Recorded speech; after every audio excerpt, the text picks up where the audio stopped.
Hello students, this is Tanya Thakur. Welcome back to my channel Learners Voice Academy. So today we are going to discuss about the topic that is organizational behavior. ये मेरी new series आ रही है जिसके अंदर आज हम उसकी definition, उसके मीनिंग के बारे में पढ़ेंगे, उसके स्कोप एंड की एलिमेंट्स के बारे में बताऊंगी मैं आपको एंड उसके नेचर ऑफ ऑर्गेनाइजेशन बिहेवियर के बारे में डिस्कस करेंगे.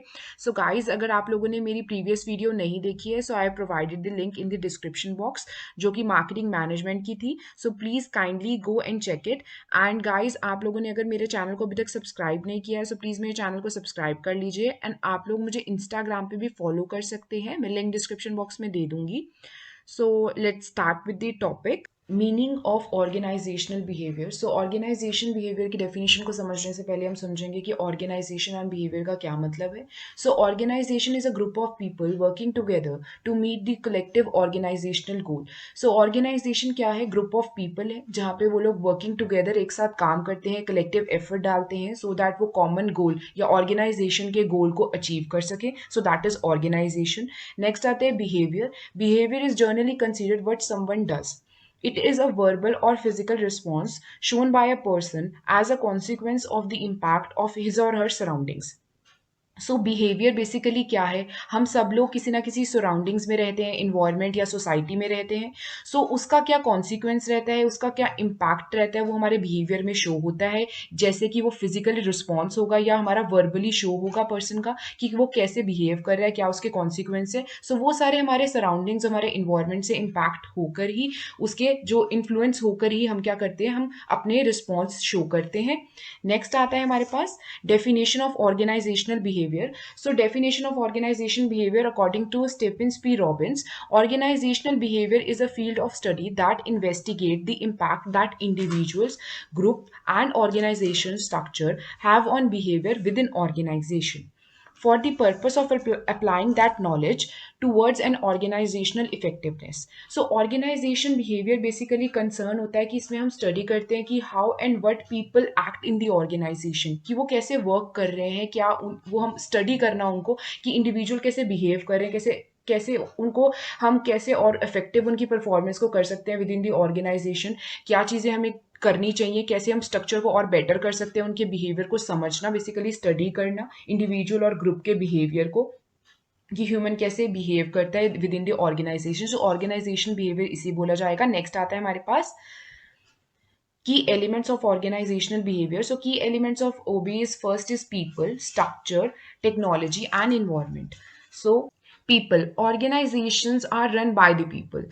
People consist of individuals and group. So managers have to deal with employees with their individual differences in people's traits, personality and intelligence. So basically people क्या है, ये इसके की elements है. ऑर्गेनाइजेशन के अंदर बेसिकली हमारे पास क्या है, हमारे पास जो ऑर्गेनाइजेशन है उसको कौन रन करता है? लोग, पीपल.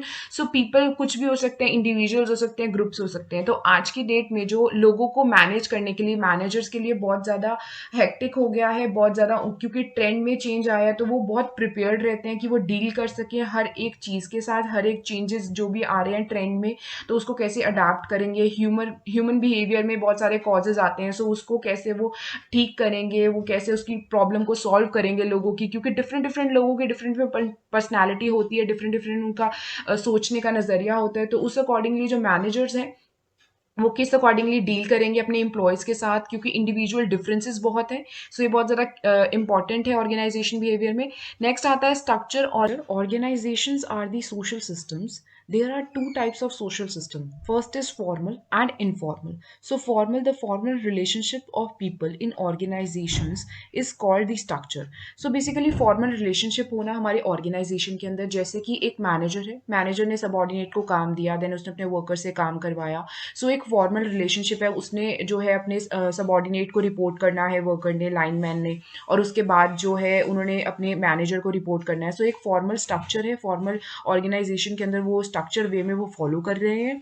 नेक्स्ट आता है informal. In a social structure that connect people naturally over a period of time. So informal social system हो गया जैसे कि हम एक ऑर्गेनाइजेशन के अंदर है, साथ में हम लोग कैंटीन में बैठते हैं, हमारा एक ही प्रोजेक्ट है। With the over of period of time हम लोग बहुत ज़्यादा एक दूसरे के साथ हैं, इनफॉर्मल रिलेशनशिप है, काफ़ी नेचुरली जो आ जाता है, फ्रेंड्स हो जाते हैं। सो एक इनफॉर्मल रिलेशनशिप होना, कोई स्ट्रक्चर नहीं है, हम आपस में एक दूसरे से बात कर सकते हैं, कनेक्ट कर सकते हैं। सो that is a social structure बोला जाता है उसको, वो नेचुरली आता है over a period of time. Technology, it provides the resources with people work which affects the task that they perform. The main benefit of technology is that it allows people to do work and that too is a better way. Technology कैसे help करती है, provide करती है resources हमारे लोगों के लिए कि वो लोग क्या कर सके, इफेक्टिवली वो वर्क कर सके, टास्क को परफॉर्म कर सके। और ये बहुत ज़्यादा मेन बेनिफिट देता है टेक्नोलॉजी कि वो क्या करते हैं कि वो एक बेटर वे में जो लोग हैं काम कर सकते हैं ऑर्गेनाइजेशन के अंदर, सो दैट की बेटरमेंट हो ऑर्गेनाइजेशन की भी। सो टेक्नोलॉजी बहुत ज़्यादा एक प्रोवाइड करता है रिसोर्सेज लोगों के लिए कि वो वर्क कर सके इफेक्टिवली और उनकी परफॉर्मेंस को वो इंक्रीज कर सके। सो टेक्नोलॉजी बहुत ज़्यादा इंपॉर्टेंट की एलिमेंट है। नेक्स्ट आता है हमारे पास environment. So all organizations have to operate within an internal and external environment, and organization is a part of larger system that contains other elements such as government, family, society, and other organizations. So, organization are influenced by external environment that affects the attitude and working condition. So basically environment क्या है, environment हमारा एक internal environment होता है organisation के अंदर, जो work करते हैं हम कैसे वर्क करते हैं वो इम्पैक्ट डालता है बहुत ज़्यादा लोगों पर कि कैसे प्रोजेक्ट्स आ रहे हैं, कैसे वो लोग वर्क कर रहे हैं विद इन दी ऑर्गेनाइजेशन, उनका क्या इन्वायरमेंट है, कैसे उनके मैनेजर्स उनको हैंडल कर रहे हैं, उनकी प्रॉब्लम को सॉल्व कर रहे हैं। एंड नेक्स्ट आता है हमारे पास external environment. So external environment में हमारे जैसे गवर्नमेंट आ गई, सोसाइटी आ गई, अदर ऑर्गेनाइजेशन, फैमिली आ गई। सो एक्सटर्नल इन्वायरमेंट जो है वो वर्किंग कंडीशन को बहुत ज़्यादा इफेक्ट करता है, उसका एटीट्यूड बहुत ज़्यादा इन्फ्लुएंस्ड होता है, बहुत ज़्यादा इफेक्ट करता है। सो कोई भी ऑर्गेनाइजेशन ऐसा नहीं है कि no organization can exist alone. So उसको इंटरनल एक्सटर्नल इन्वायरमेंट के साथ चलना पड़ता है, ऑपरेट करना पड़ता है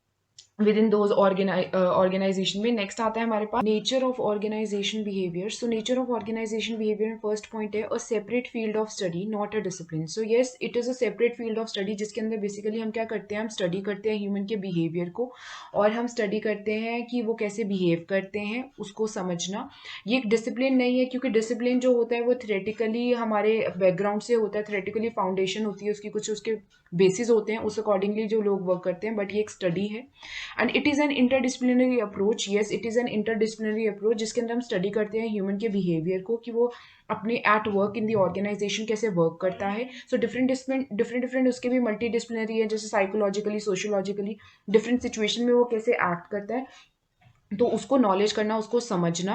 एंड नेक्स्ट आता है हमारे पास it is an applied science. Yes, it is an applied science, जैसे कि हमारे जो रिसर्च ऑलरेडी हो चुकी है उस अकॉर्डिंगली हमने स्टडी करना, लोगों के बिहेवियर को ऑब्जर्व करना, देखना कि कहाँ पे चेंजेस आ सकते हैं, कैसी सिचुएशन में लोग कैसे वर्क करते हैं, बट कैसे करना चाहिए, क्या स्टडी है उस अकॉर्डिंगली हमें उसे स्टडी करना। नेक्स्ट आता है it is a normative science. So basically it is a normative science, इसे ऐसे बोला जाएगा जिसमें एक्शन का रिएक्शन होता है, कॉज एंड इफेक्ट रिलेशनशिप होता है, कि हम लोगों के बिहेवियर को स्टडी करेंगे कि उनके बिहेवियर में बेसिकली क्या चेंजेस लेके आ सकते हैं, सो दैट कि ऑर्गेनाइजेशन का जो गोल है वो हम अचीव कर सके।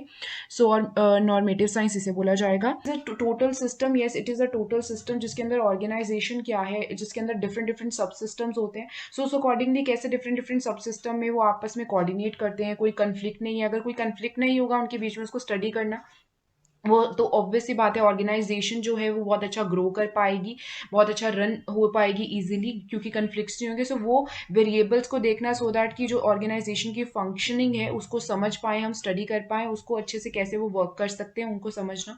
एंड नेक्स्ट आता है it is a humanistic and optimistic approach. Yes, it is a humanistic and optimistic approach कि हमें जो भी ऑर्गेनाइजेशन के अंदर जो लोग हैं उनको समझना चाहिए, उनको उनके बिहेवियर को, उनके बिलीफ को, कि कैसे वो लोग, उनकी क्या डिज़ायर्स हैं, इंडिपेंडेंटली वो अपनी प्रोडक्शन कर सकते हैं, क्रिएटिव कर सकते हैं। सो क्या उनकी अप्रोच है उसको समझना, उसको स्टडी करना बेसिकली।